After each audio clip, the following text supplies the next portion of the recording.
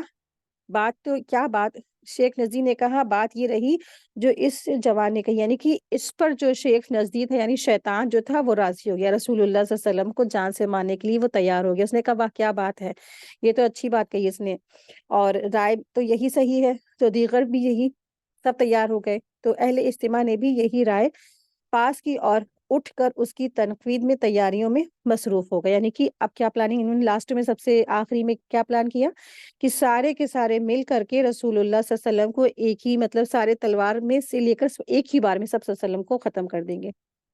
تو یہ اس میں سب اکٹھے ہو گئے تھے۔ اس طریقے سے انہوں نے آپ صلی اللہ علیہ وسلم کو جان سے مارنے کی دھمکی دی، مطلب کی کوشش کی اور پوری کی پوری فل پلاننگ کی۔ یعنی شروع سے وہ دھمکی دے رہے تھے لیکن اب کیا تھا، نتائج تک پہنچ گئے تھے، رزلٹ تک پہنچ گئے تھے، لیکن کیا ہے انشاءاللہ اب آگے ہم لوگ پڑھیں گے کہ یہ بھی ان کی تدبیر ہے، کیونکہ اللہ سبحانہ تعالیٰ سب سے بڑھ کر تدبیر کرنے والا ہے، کہ لوگ تو اپنی پلاننگ کرتے ہیں لیکن اللہ سب سے بڑھ کر پلاننگ کرنے والا ہے۔ اللہ تبارک تعالیٰ کی پلاننگ کیا ہے، کچھ اور تھی۔